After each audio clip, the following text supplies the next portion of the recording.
أعوذ بالله من الشيطان الرجيم بسم الله الرحمن الرحيم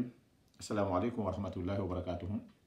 La paix et réconciliation au jama qui a na musulul tende al doho al dinga kum tani Mustafa Sawane khana futa khale gon ton bari nya contrôle la muslime ya contrôle la tigninta ya contrôle al kon ton commental jang ko nyon na lu sido kan sido me musiratal mustaqim sido tin sido dunya so tani adi mafo al kiyamala o me fo non na lon na ko na al haji go dolo be nyonna ni wolo mo ndoho surba Sawane surba Sawane ahala kanu ahala kila kanu ahala kitabo kanu lon na le mo menga dino yi nyanyini aba nyanyini kam fana be dwala en sima yala be dwala en tata kende yala barga lu nabe wala hadale ka wala hadame nabe muhammed betege ni wala be benni fi samantiyati fi samantiya ala hala problème be na société lu kono la bi betege na bungol kono na habi lu kono la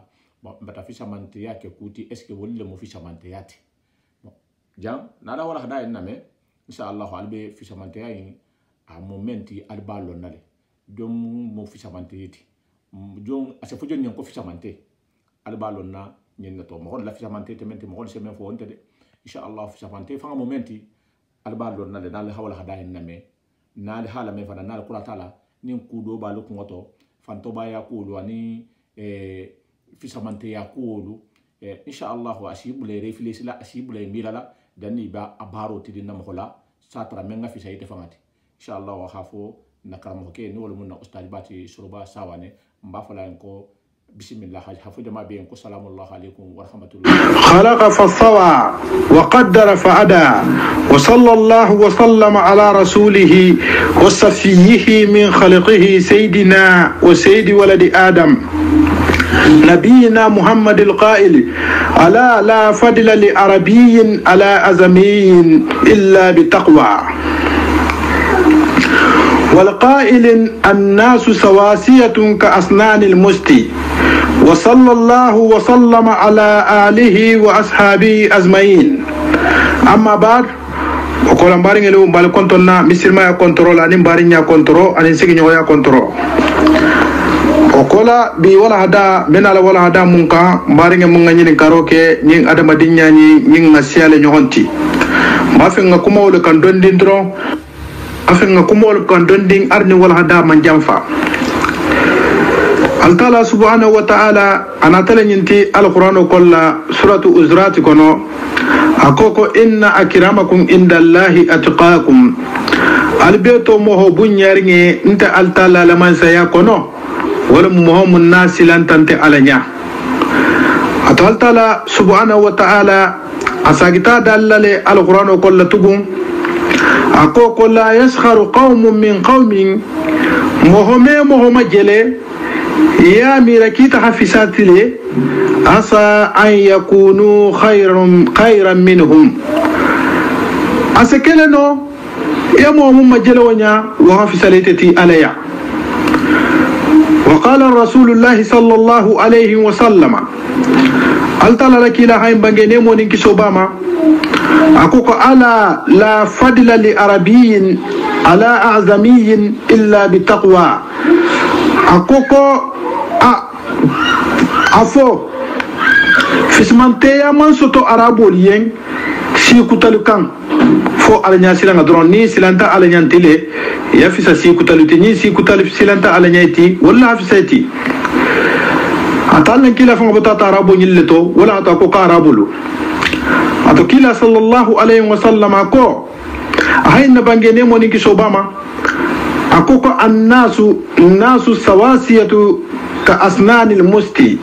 adama dinge kombe mbe kilinyarine sariyanga balansi la kiko sante nyinga benyaminna sariyanga balansi ngakilingolela neni mo hakelo ke nal tata sariyanga balansi la misilma ya sariyanga balansi to nyati go tale se diama kontigime nyinin no nin alasa wali amiril mu'minin umar ibn khattab radiyallahu anhu mawqifu karim fi i'tirafihi bi fadli bil atabil umar lasaha al maltala yanfala umar ibn khattab ma ahilo le bilal le fismanteyala akoko bilalu sayyiduna o maula sayyidina bilali nakuntigole mu bilaluti aben nakuntigole fanambulu ومعلوم أن بلالا رضي الله عنه كان رقيقا يباع ويشترى بهالنا بلاري جملتم أسجاجا ليس سنفنا وقد اشتراه أبو بكر رضي الله عنه وأعتقه أبو بكر حسن أهاكمريا وقال رسول الله صلى الله عليه وسلم الله كلا هين بنجني مونيكي سوباما عن سلمان فارشي لكوتو إيراني أكوكو سلمان منا أهل البيت ko salmanu nyum mun talabun kono mo holati bi dino la hawke bisirma dino la hawke salmanu ko kate mu allan kila bun kono mo holati tumamun allan kila ha muazirinu ni annasaralu ha ikbari maluti danko allan kila lo ketumolo wa ulul aram ba'du awla bi ba'd allan kila sallallahu alaihi wasallam ko salmanu nyum mi telefon na bun kono mo holati wa ma'lumu anna salmana رضي الله عنه كان مملوكا ليهودي فكاتبه واعتق بيغالنا سلمان نين اتم مرالين اليهود لبلنو دانكو يا سان يا كانوريا نين على سا مسلما نين كولا داجي غول بي نين كان مولا فيسمانتي يانتي نين كان فيسمانتي يا مون بدنيا نين كولا نسنا دو فو فانانتو bari dajigo nyummo mo ngaseti dajigo la anin kuluwo anin alanya silangana wala hafsaytati alaya Allah kila sallallahu alayhi wa sallama wa kadhalika al-amru fi Zaid ibn Harish نين زيد بن حارث فننسى مولى رسول الله منتم بالله كلا بالله صلى الله عليه وسلم حيث كان رقيقا للرسول الله صلى الله عليه وسلم فاعتقه حتم بالله كلا بالله كلا هكا وزوجه بنت أمته الله كلا من جفنا دمسو أحاول سجي زيد بن حارث كون إسافو أمين مسو دينا ممكو زينب بنت زاس وزدها زد رسول الله ومن بامو كيلا من بالتي حولتها هاسيغي على jongo nyinkun ahamun kangoreya atefanga doho muso amingi muso dinye asana ho muso awleta hadi nyimma ibe mu memba kilinneti abdul mutalibi bun hasimi bon solo mu yilbeti wala saitan na hafu mislima yanyin wala tallan kila sallallahu alaihi wasallama ana talinti akoko idha ja'akum man tardawna dinahu wa khuluquhu fankihuhu komo mo nana talikan alula taala dinola alula ta dajigola fa ankihuhu woto kali katakale ha futu nyoya nalba futu la alsa futu naluba al dingele fana dila malsa diama illa taf'alu naldu mango bara few takunu fitnat fil ardi woto fitina base boy dugu kulo nyinto wa fasada nin tinyarolu wala hake bino nya mammo ho manyininka ite konton mu jamanti ite gota minto ite bete daji gole sele saha anin dino anin kululu dino nyi muslima ya hawle manyininka amma mo la fismante ya kilinga musajinin muslima ya kolla atele وأيضا في الحديث ينبغي الحديث كل تقول أن أبا ذر دعا بلالا يا بن سوداء بلال لكلي أبا ذر كلا لسيب بالمينتي أكو بلال لين كي تفتفين هي تفتفين دنيا فلما بلغ ذلك رسول الله صلى الله عليه وسلم قبلكم وسيتا كلا منيمون كسوباما زذره قائلا فتنيا لجنتي أبا ذر كنا أكاين كو إنك يمر فيك جاهلية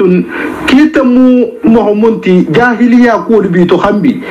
جاهلو لسيين فموين إتو كارسا ديني إتو كلور كارسا إتبت كمن أن فأبا ذر فما كان من أبي ذر إلا أبا ذر فما كان من أبي ذر إلا أن وضع قده على الأرض لأن كسان أبا ذر ينادى أتما كله تحالا دقو كان كسان هدافتو لا دقو كان كسان وسأل بلالا بلال ترابطكم أن يتعق بقدمه تكفيرا لذنبه كاها تندو تاكاها لو تسالو كان أولو فو بلال ين كاها سنجلو أكمو كان قال كو قاجنا كما مو فو بلال ينتم فو ساتل جلبو خفر نيامنا أتمون كو بلال ين كو بلال فتافيني كو فتافين ديني أتل ساكي تاتا مالا لدقو كلو كان كو بلال ها تندو لو أكان كاها كمو لو كاها سنجلو أكان قال كو كفار جنوبو سحفري من nasilen telu be nyohon dogoyala mba fumbe nyohon na ku la jigila bodula le sabola anin dogoya sabola mba folon ko nyum na famille ti do nyinten na famille o se sate sagile koma misilima ya mansongoma bari nya fana mansongoma na kebalu ngi tarale mbe nyohon futukan man nyohon fisiya nyohon ti jahanga kunda be mo kilineti ni wulta ke tara muso nyine na doya sa dinga dima na ha fan fisiya ti lan ta dinga dilima jahanga kunda ni wulita ita ta ke ba munya si mutale ka dinge deltumbe karanka majliso mulla tuba ita ta majliso mun ne mi nyinin ka kita baba mu jonti na mu jonti isila bulale kisambay ya lon ki bi dingel le bulakan donc on be tarala ngasagin nasila ko tolukan ngana fo nyohon nyen ha fo karsale hafisa karsati karsala ba fo fisi akan karsati adama dinge be mu kilinneti saryanga silola kunyalu silolula donc on fisi ata nyohonti o be kala balu nyalu leti ani mekelu nsena kumolu kan alquranu hayo mur fanan natoti fa inna dinana alhanif nadino nyimbe milari habudino bema gari amarna bil ihtisam dino nyan ya marikom be khaden kon ngandem bi hablillahi almatin altala lajil baraka ngayna wazalika bistimsaki bi kitabillahi wala mukonga altala la kitabo muta wal wafa'i bi ahdihi ka altala allahi do fananati subhanahu senya be altala munye habonna hasul kul bema fannin fenniya dembende ala ala hasenu bemale ataltala subhanahu wa ta'ala telkoko wa atasimu bihablillahi jami'an kaliden altala la julol la albele dendinge bi khairil mustasna'i mawfusin tabolato bele bi dennala akol ko be ama ko kar saluhi dengala kar sal kan dengala ko be hi dengala wala tafarraqu alnal man fatan be hi denjili kilinge na altala subhanahu wa ta'ala akoyne ayne dali suratu anbiya kolla ko inna hadhihi ummatukum ummatan wahida ko nyinemu atel fangala groupe ti misirma ya manto kilingel matelti wa ana rabbukum fa'buduni telefonan kilim mal margiti alin kilim batu groupe kilin na maluti alna alman fatan altala subhanahu wa ta'ala ayne dali alquran kolla akoko wa ta'awanu alal birri alsanyo honde ma munkan adama dingelo alsanyo honde ma fannin hera kuna be kerin fannin nafa kuna be keri alsanyo honde ma wole kan fannin alnya silam barana be kerin alsanyo honde ma wole kan wa taqwa ana halifan niele tanga ala kutoma wol ma alnya silangati wala ta'awanu baral kan honde ma de alal ismi junubu kubaro la wal udwani alindan tambo altala ham fatani male altala ham fatanyi male bari yalu nin ala sasai inna da'wat ad-din al-islami illa tawahhudi wal istima'i ala al-khair tatazalla fi kathir min sa'air al-islamiyya nin ga muslima dino nyin sasai abe kiliro ke kamuma ko jama'a hade hero kan wala se muslima ya baro nyilu abato nyilu be sonia wala se muslima ya fanan na ko kotota wala hake ko jama'a hade barni ngala sasa fananu nara fi fadli salati aljamaa ninga jama'a salo la sasa Allah kilala bange sallallahu alaihi wasallama ala foko salatu aljamaati ko jama'a salo tafdulu salata fajjin bi 27 daraja ka fi sale mo kilin saloti poyenge muhan ani warawla mun bi tema darjo mun bi tema muhan ni warawla wasai talan ko jama'a ko la hanyin kama nazidu aidan ki komen saji nyaminna fi istima'il musallina ala imamin wahidin jama'a madenge be haden hasali almamu kilin koma o fana mule organisation mo fananti fo mo kilin na kal mamoti be me keno almamoti wa iqamati sufuf hasafu fana nalo nyingo fana nasaha ko jama'a mu wa saddul qulal haddul kumbalingelu dondongolu haybe jokki nyohonna dan ko asingelu kanya nyoho mo be mun nafokan dan ko ngabe be hakikilinti يهم ومن انفراد بالصلاة خلف الصف يهم فنان من الانفرادي هيهم فنان konne nyim fana mo fatantale nyimma bi salati khalfa safin ikilinga taylo jama ko makibe salla ni dun tammi shiro kono yatara safo be batakamali be katala kun safo lo kono ikilim milono safo groupe ko makiye sali o mo be kondine o mani iqamati jama'ati thaniya wa jama'ati al-ula tusalli ana jama fulanyo hilo jama folo be salila hafu jama do nyu dan ko albele be den na sali wala hake muslima ya aha madengele kili amam fatanga kili almum madenna hanna muslima ya nyi ngatra nyaminna almu ngatunya bari nge nyum mo hafisa mo ti fangal be kumol la sahala bitum isalon adamadinya altalaha organiser le kila na ta haitanna se salori ke nyaminna وسئل رسول الله صلى الله عليه وسلم أن كلا صلى الله عليه وسلم أن ينقتل لندو كمان أكرم الناس كم هو جمع مو بيتو مهباتي مو جمع مو بيتو مهباتي قال أن كلا كو أتقاهم كم هم الناس صلى الله عليه وسلم كو أتقاهم كم هم الناس لن تعلنيا ولم مو بيتو مهباتي قالوا ما أن هذا نسألك كلا كم من ينقاوما فقال فيوسف نبي الله وابن نبي الله وابن نبي الله بن خليل الله كيوسف التلا لا نبي مول ديمو وفنما التلا لا نبي مول دينتي وفنما التلا لا نبي مول دينتي وفنما التلا تيرو لدينتي دونكو بنيا فنان دغال مينتي اكساغيتا فلا ليس عن هذا نسالك كيلا كنت ينين كاكاوما قال الله كيلا انا تافوي فاما عادن الارض est-ce que albe manyin kakan arabo lu bodula le mabang arabo la bun kono ko albe nyin kakan wala mata salu ni albe nyin kakan wala ma akoy en ko khiyaruhum fil jahiliyati khiyaruhum fil islam momul tumbe sugandirin aluto jahiliyatu moto momul mal to rugin telu to jahiliyatu moto misilma nyim faranto hambi wala mo abara ha condition la ka ko iza faqihu ni tatake figiya lonnati kete dino lonnati hambi telebelo la nyato donc misilma ya ha yinne ita adama dingelula organisation de mungiliti Allah kila sallallahu alayhi wa sallama akole koko man da'a da'wal jahiliyyati fa innahu min jussa jahannama komo homo jahiliya kumonilu kar sala kantal mukar salati kar sala muntelti donc komo fusketa wol kumal o fola luti ko mo hol mu jahannama ta groupe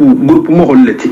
jahannama ta niame jussa jahannama jamal molti murbe ta'ala jahannama tato ifusagita fukila fa qala ar-rajulu ya rasul Allah kelona tafukila nemo nikisobama wa in salla wa sama karnati go sunta salita allan kila koko in salla wa sama ولكن الله كلا صلى الله عليه وسلم أكوكو فادئوا بدعوى الله الذي سماكم المسلمين المؤمنين عباد الله قال ألفان كلي التالالا تغل لا حال تغلا تغمر لا مسلم المنتتي مؤمن المنتي التالالا جمل المنتي التالا هن تغلا ولا لا دانكو كون فان كلي ولا نم يا غني البارو لكم بول لنا مسلم يا بارو مؤمن يا بارو على لجون يا بارو تفسي أن يهون ولا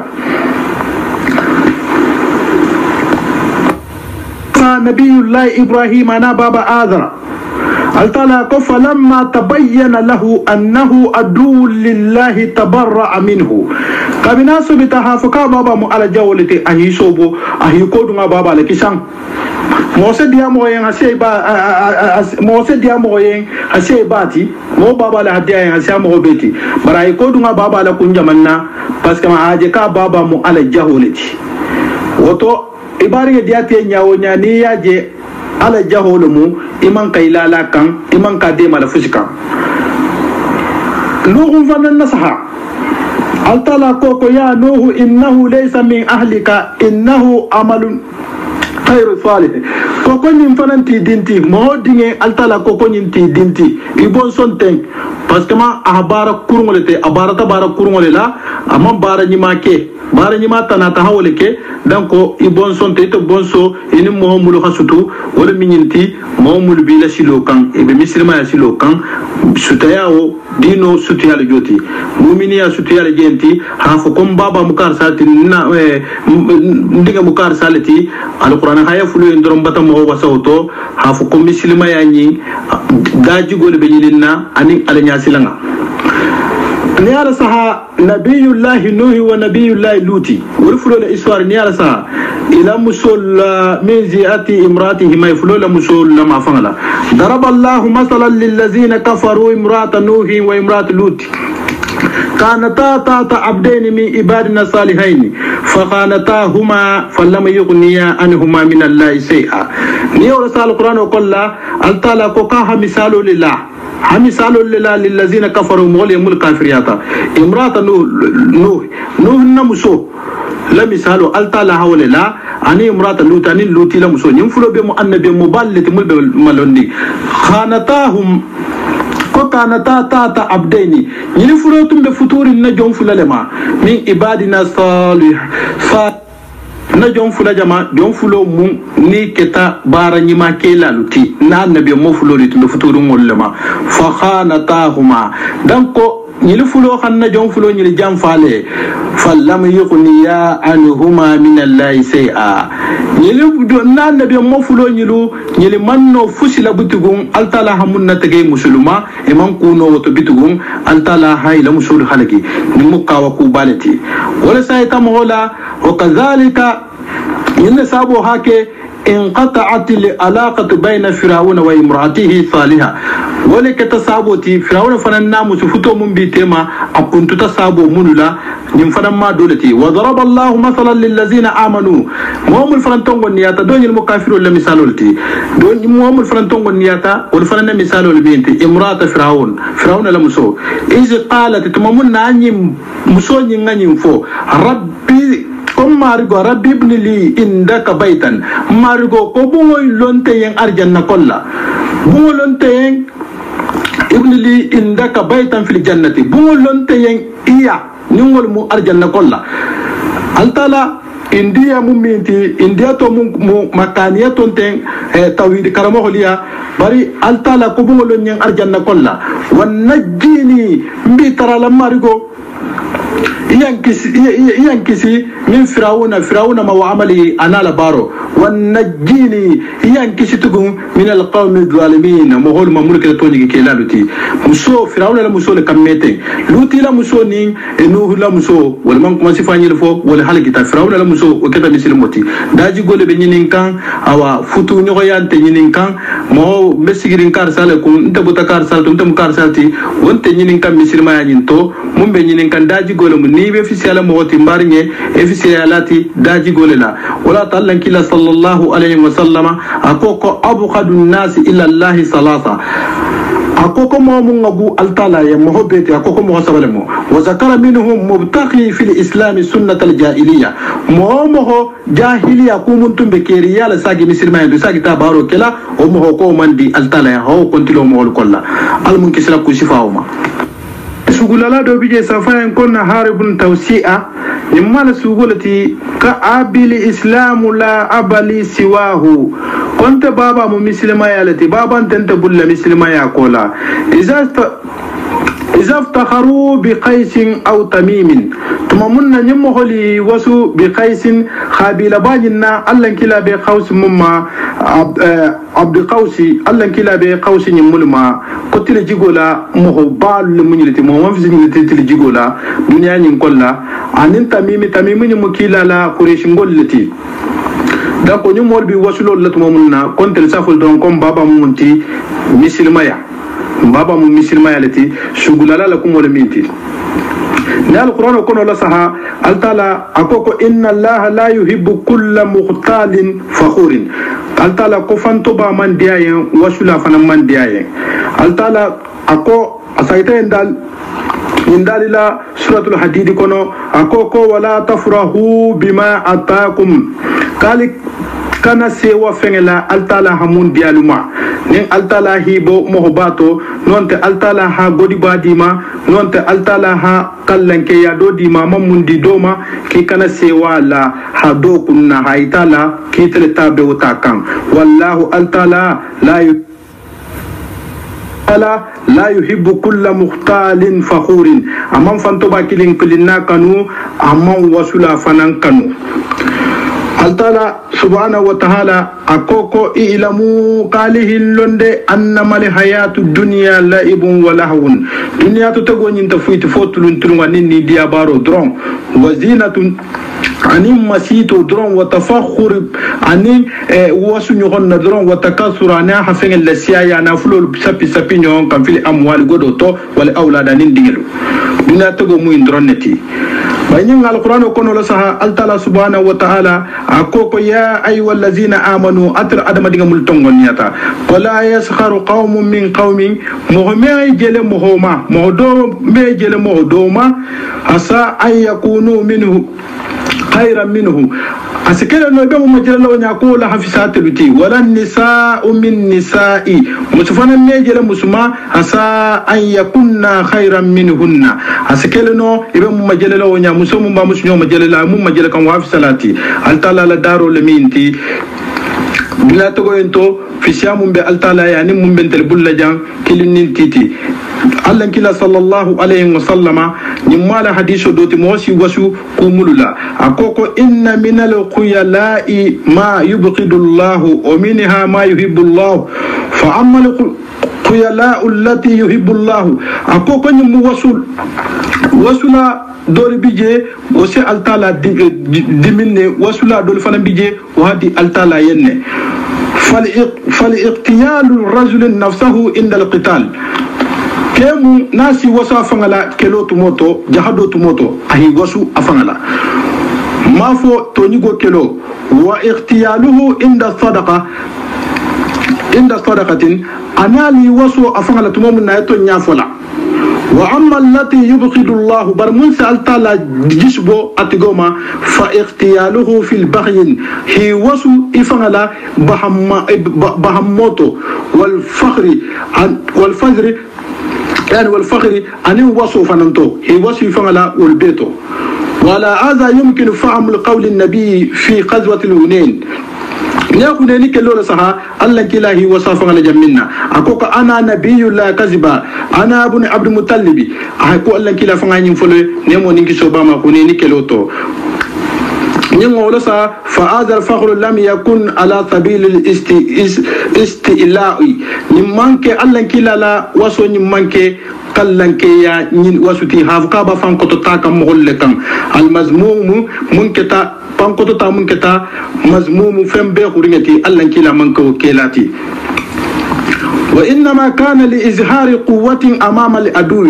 ينكتل كابا سيمبولي تكن أجول لا فلا بأس به ومن كتنتي ومنه قول علي بن أبي طالب لا كم فرنبل علي فنا أبي طالب تينغ فرنا كم كان المين فرنتي أنا الذي سمتني أمي حيدرة كنت الممهوت منها تغلاجة النجلا أهني فل كافر كي ثم منا إهيلو كي بكلا تكون لسها مبارنه الله سبحانه وتعالى أكوكو فإذا نفخ في الصور فلا أنصاب بينهم يومئذ ولا يتساءلون الله سبحانه وتعالى أكوكو نفيرو كتبوتو كل لمن الدنيا ولتا أكوكو لنا ko bari nyante itema wolunna inte nyohom fana manyinin kala wolunna monta bari manyinin kala wolunna bari nyante je wolunna mum bije wolunna bara nyi male fana bije wolunna bara nyi ma wori bi kumbola to je wolunna wala to Allah kila sallallahu alayhi wa sallama akoko man batta bihi amaluhu lam yusri bihi nasabuhu mo ni la baro sute ta yalon ko ki ilambe wonti la tar yala mume baro wala sila taryano kila tala bange bebe alquran fasar kan al bange bebe alquran fasar kan al munkela misirma ya fahmulati allah kila sallallahu alaihi wasallam ya ila fore en ko anzir asiratakal aqrabin ki barim masutungol makili ayin foko ko ya ma'asara quraish kuma kan in fo hikilin kila fami be kila ko istaru anfusakum min allah wa talakata amanyadi ise baraji malleke hi fankan woraya tama akoko la ughni ankum min allahi shay'an ndeme fusina liyan altala ya de ya bani abdul muttalibi la ughni ankum min allahi shay'a ya abbas ابن عبد المطلب لا أغني عنك من الله شيئا يا صفية أمة رسول الله لا أغني عنك من الله شيئا يا فاطمة بنت محمد سليني بما سيت من مالي لا أغني عنك من الله شيئا هاي نفعل فاميل بيه قالوا ألفانسان التالا مدي الكتالا بارني مالك دي أنت مفوسنا لين التالا ياسين دي نين التالا همنا نينا لين ولا التالا قال القرآن كله كمن يهين الله فما لهم من مكرمين ناتهم من دعيا bunya bahon to tigo bulla bitugunde monte bitugunde mun si bunya de suratul hajj kolla de altala kona ta mo mun doya monte bitugunde mun si bunya no bitugunde o tala altala kelam bunya lati Allah subhanahu wa ta'ala ako ya ayyuhan nas atul adama dingelu albele den dinge inna nta altala asese kuma jamala kumolila fambunya kangalemo ko alaqnakum ntale haluda min zakar wa unsa ngal bo ken musulto wa za'alnakum ntale halu ke fana suuban kafo luti wala mu population lu halike kafo luti wa qabaila ngalike khabilu luti khabilu mu munti kafo mul bota ko kilingete be memba kiling jama mul be mu memba kilingete ngaliko ti bar ngoke kunjamanna li ta'arafu falise nyohollo nyamin alse nyohollo nyamin nga koliti inna akramakum indallahi baral se yimbele den nga yimbe ke ko la albeto mo ba nta altala la man saya kolla ko atqakum munsilanta aluto alanya wala mu mukhbat ntaya inna allah altala alima talmulun nati alla ke barulla khabirun atla fana betala li hibar yala alla barulla al kamalu sini balantala ko li ta'arafu am walaysa li tafakharu am wa ta'azamu ama wa fe ko ngam wasu nyonna ko fon se nyom malon ama fana ko ngam fambunya am fambunya doluti altala man wo fonye ay yamar munna ko fon se nyom malon nyamin na nyin ko la wulita wolema وتعالى ناكو سورة الأنعام كل كو رفع بعدكم فوق بعد درجات كا خدو درجو كتو تالي دوكا أبي دنيا تتكو كل ما كيكو مي أرجيجيتو أني سمبوتو أني لندوتو أني فيسمانتياتو أني دانياتو دوكي هاني دوكي هاجاو أني داجي غولوتو أني كنديالوتو أني فنديسريالوتو altala hajin kumu fo wala sabola amma fo ha fo ko do darbe ko to tarin do ti duniya yin to an alkiyama amanna wata sinya kile isa mo do jira arjige babulla aba do bije sembo bala do bije londo babul do bije fismantiya babul do bije ke hajin do bije ke hajaw do bije dajigo nyima bala do bije dajigo kurum bala do bije kendiya babulla do fanan bije wo bi jangarli altala na akani mbeke munna ni alquran ko no la sa ato alquran kile ko la altala ko nanu kiliga kono la sa altala koko nanu qasamna bainahum ma'isatahum fil ayati dunya tonta altala lehi ila balu tala itema dunya to tego nyinto nta altala lehi la balu tala itema dunya to tego nyinto nta altala lehi la balu tala itema dunya to tego nyinto wa rafa'na ba'dahum fawqa ba'din darajatin kunna ludolu darjo qotota al doluti liyatakhiza ba'dahum ba'dan sukhriyan falu dolu se al dolu ma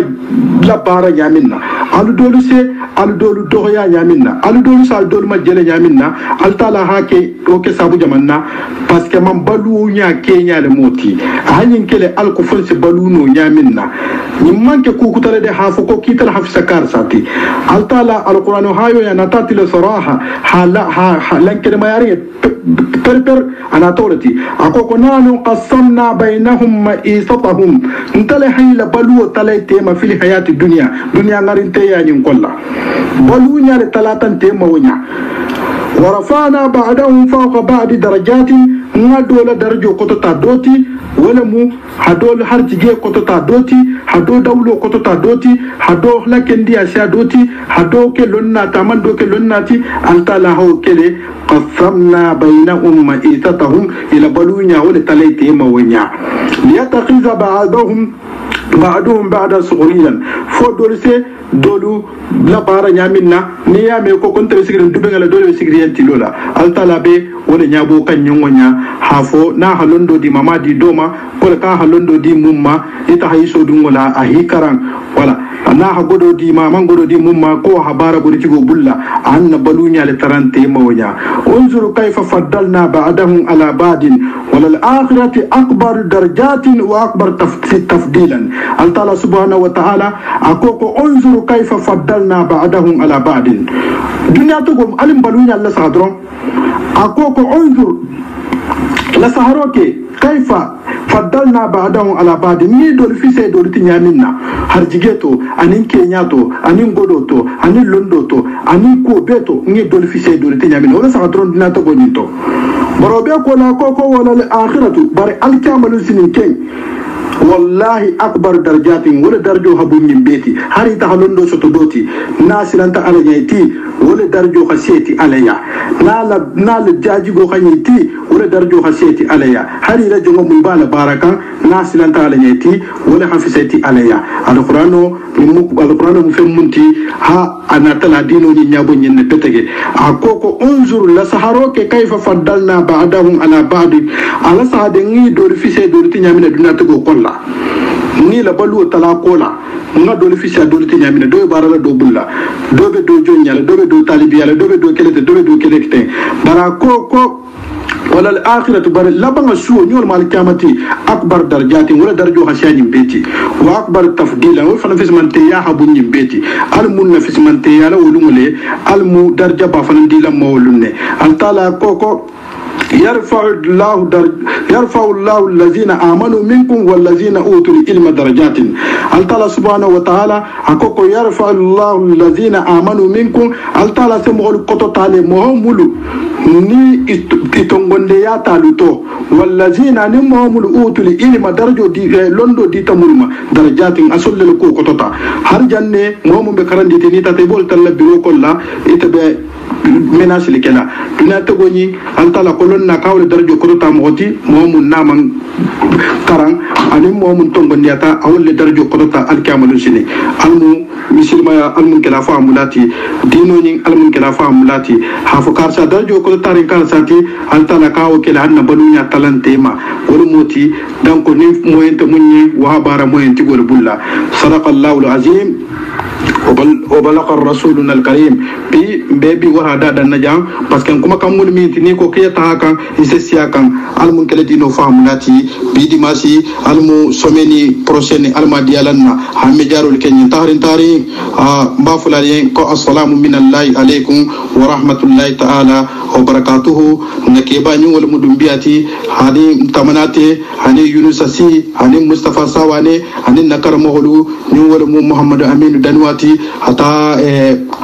Sheikh Abdul Latif ma hata Sheikh Abdul Rahman ma hata Sheikh Gundo Tural ma hata fannin kar mo na be siti na be bele de ndinga konton na bi wala adam badan najam ba fulali ko assalamu alaikum alhamdulillahi rabbil alamin alhamdulillahi rabbil alamin alhamdulillahi rabbil alamin seba so tantum man shadamma ko barka la shurba barka barngalu aljanna kura shurba la mela kayan ko shurba gabo fi samantia abata fese afahamo meta minna ni mala me ani mala ihasagi ala mela insha Allah ishi dunia tahanyaji salon hafu fi samantia momenti isalon isa kotolo wala mo hajama bi konton al nintendin mo al doho al dinga ko mutani ho Mustafa Sawane union de la paix al ni ustad shurba gabule tramen honna al mbe wala hada kota insha Allah ni al halani salamu alaykum wa rahmatullahi wa barakatuh.